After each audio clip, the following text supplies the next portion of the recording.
सकते हैं कि कभी ना कभी हमने ऐसी कोई चीटिंग की होगी किसी के साथ, तो हम अभी चीट हो रहे हैं। लेकिन जैसे हमें कुछ जैसे शारीरिक दुख आते हैं या मानसिक हमें परेशानियाँ आती हैं, तो वो किस फॉर्म का रिज़ल्ट होता है जो हम झेल रहे होते हैं या हमारे साथ वो हमारे शरीर में है, मन है, तो वो कोई प्रारब्ध होते हैं या किसी विशेष, या फिर जैसे हमारे अपराध बहुत सारे इकट्ठे हो जाते हैं तो वो हमें उस डिजीज़ के रूप में आते हैं।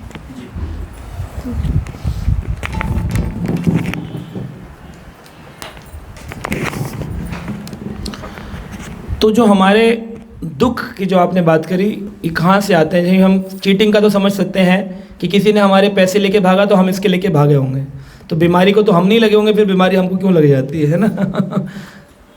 तो हमने जो भी पाप किए हैं उन पाप का रिजल्ट कई प्रकार से मिलता है ना? कई प्रकार के पाप के रिजल्ट हैं, हर चीज़ का एक ही रिजल्ट नहीं है।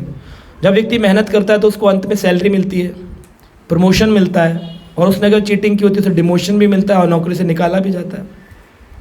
तो कार्य करने के बाद ही उसका रिजल्ट मिलता है। तो हमने कोई पाप किया, उसका फल 3 प्रकार से मिलता है: आदि दैविक, आदि भौतिक, आदि आत्मिक। आदि दैविक यानी कि देवी देवताओं को अगर रुष्ट किया होगा, जैसे लिखा है आचार उपासना, गुरु की उपासना करनी चाहिए, देवताओं का सम्मान करना चाहिए। हम बोलते कृष्ण परम है, इसका मतलब ये नहीं कि देवी जी रॉन्ग है या शिव जी रॉन्ग है, ये भगवान के भक्त हैं, हनुमान जी हैं, भगवान के भक्त हैं। हम किसी देवता के अगेंस्ट नहीं हैं, देवता हमसे तो ऊंचे हैं, लेकिन भगवान नहीं है, भगवान तो कृष्ण है।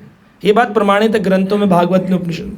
तो हम देवताओं की अपराध करेंगे तो देवता पकड़ के रख लेते हैं, और फिर जब हमें समय आता है तो देवता रुष्ट होकर के आदि दैविक दुख देते हैं कि बारिश आई, सुनामी आई, उसमें वही लोग भये और कुछ लोग बच गए। और कुछ लोग बच क्यों गए? जो सच्चे श्रद्धावान थे, जिन्होंने कभी निंदा नहीं की होगी, वो बच गए। जो निंदक थे, जिन्होंने गड़बड़ करी होगी, जिन्होंने देवताओं के धाम में जाकर भी शराब पी होगी, हनीमून बनाने केदारनाथ चले गए होंगे, वो बह गए, जिन्होंने उस स्थान को घूमने फिरने का स्थान बना दिया। तो इस तरह से देवता दुख देते हैं। आदि आत्मिक दुख, जो मेरे द्वारा उत्पन्न दुख हैं, वो कौन से दुख होते हैं? जब हम किसी को मन से गालियां देते हैं, है ना, मन में बुरे विचार रखते हैं, गलत गलत भावना रखते हैं, नेगेटिविटी तो है ही है।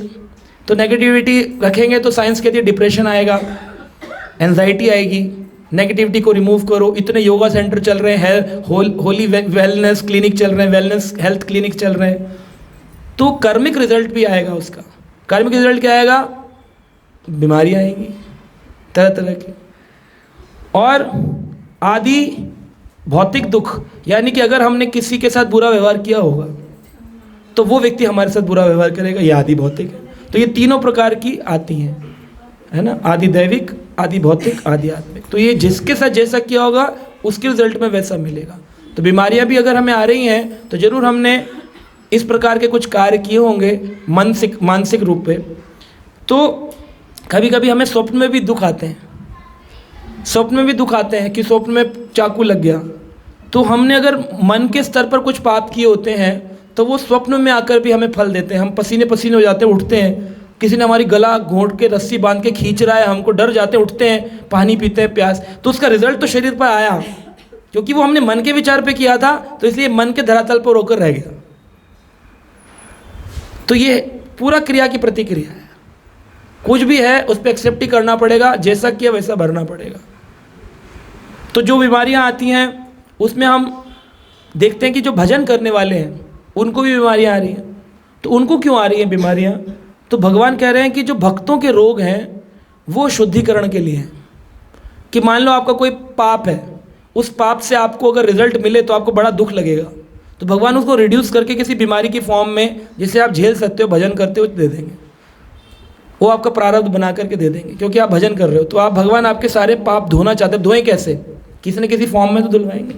सो वो आपको थोड़ी सी बीमारी दे देंगे, टुकड़ों में कभी कुछ आ जाएगा, कभी कुछ आ जाएगा। आदमी कहेगा बीमारी लग गई, छूटी नहीं रही, कभी ये कभी वो। भगवान क्लीनलीनेस कर रहे हैं, शुद्धिकरण कर रहे हैं, सफाई कर रहे हैं, क्योंकि आप भक्ति कर रहे हो। आप भक्ति नहीं कर रहे होते, आप बंगड़ा पा रहे होते, अपने मदरा पान करके मांस खा रहे होते, तो भगवान कहते कोई नहीं, एंड में देखेंगे, इकट्ठा निपटाएंगे इसको, अभी इंजॉय कर ले। तो इकट्ठा निपटाते हैं फिर उसको। सारा एकदम से अच्छा खासा बिजनेसमैन चढ़ रहा है, अचानक से जीरो, बैंकरप्ट। बीमारी पूरा जीवन कुछ नहीं थी, हमारे दादाजी को कुछ नहीं थी, एंड में पता नहीं क्या हुआ, कोमा में चले गए, 1.5 साल बेड पे रहे, कभी कुछ बोले भी नहीं। क्या हुआ? पूरे जीवन के प्रारब्ध, क्योंकि कर्मिक प्रारब्ध थे, एंड में भुगतान मिल रहा। लेकिन भक्तों के साथ भगवान ऐसा नहीं करते, भगवान भक्तों को टक टक टक टक टुकड़ों में देते रहते हैं, दैट भक्ति भी करता रहे शक्ति के साथ और एंजॉय भी। तो भगवान चाहते हैं भक्त अंत में मेरा स्मरण करते हुए आनंद में जाए, तो इसलिए भगवान भक्तों को तक उनके शुद्धिकरण के लिए। ठीक, हरे कृष्ण।